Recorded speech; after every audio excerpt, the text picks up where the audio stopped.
नमस्कार मित्रों, मैं भरत राणेजा अपने ज्योतिष प्रोग्राम में आपका बहुत बहुत स्वागत करता हूं।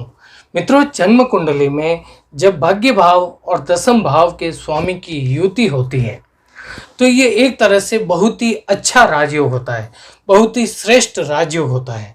मित्रों, ये राजयोग कैसे बनता है?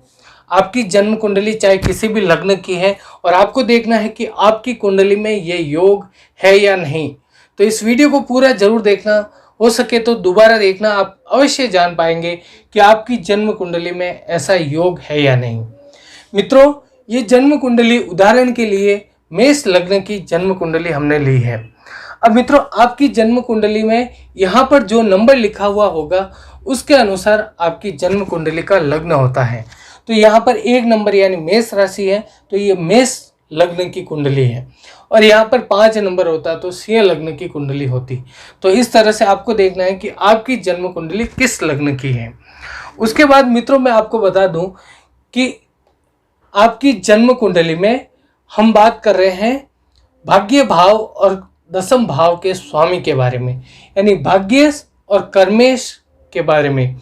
आपकी जन्म कुंडली में भाग्य भाव का स्वामी और दशम भाव का स्वामी अगर एक साथ में किसी भाव में विराजमान है तो वो एक तरह से बहुत ही श्रेष्ठ राजयोग बना रहा है। अब मित्रों, भाग्य भाव में कौन सा नंबर लिखा है ये लग्न के अनुसार होता है। अब मान लीजिए कि आपकी जन्म कुंडली मेष लग्न की है तो यहाँ पर 9 नंबर लिखा हुआ होगा भाग्य भाव में, और कर्म भाव में 10 नंबर लिखा हुआ होगा। तो मित्रों, आपकी जन्म कुंडली में आपको देखना है कि यहाँ पर कौन सा नंबर लिखा है, यानी कौन सी राशि विराजित है और यहाँ पर कौन सी राशि विराजित है। अब मित्रों, जो मैंने आपको यहाँ पर बताया है कि 1 नंबर और 8 नंबर के स्वामी होते हैं, यानी मेष राशि और वृश्चिक राशि के स्वामी होते हैं मंगल ग्रह। तो यहाँ पर कौन सा नंबर लिखा हुआ है, तो यहाँ पर आप देखिए जैसे कि 9 नंबर और 12 नंबर के स्वामी होते हैं गुरु ग्रह।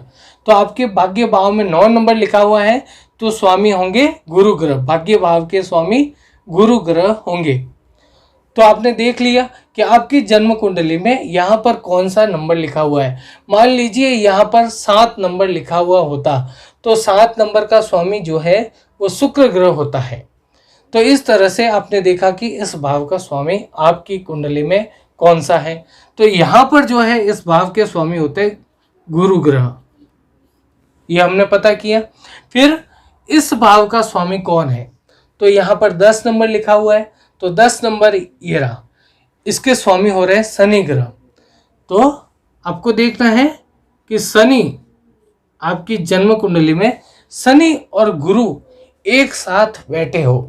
अब शनि और गुरु आपकी कुंडली में एक साथ इन भाव में नहीं होने चाहिए। जन्म कुंडली का ये 12वां भाव है, इस भाव में यह 8वां भाव है और ये 6ठा भाव है। इस भाव के अलावा कहीं पर भी विराजमान है, जैसे कि इस भाव में शनि और गुरु बैठे हैं या इस भाव में शनि और गुरु बैठे हैं, तो ऐसे में यानी किसी भी भाव में, इन 3 भाव के अलावा किसी भी भाव में आपकी जन्म कुंडली में ये होता है धर्म भाव, भाग्य भाव, और इस भाव का स्वामी होता है भाग्येश या धर्मेश।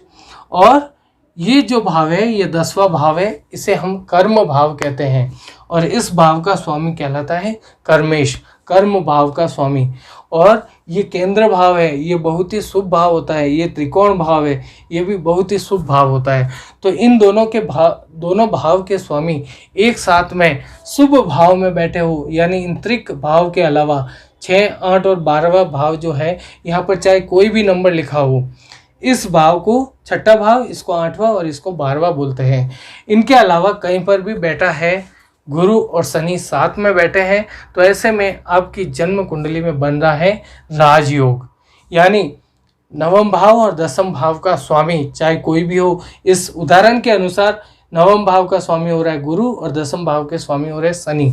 तो आपकी कुंडली में शनि और गुरु साथ में बैठे होंगे तो ऐसे में बनता है राजयोग।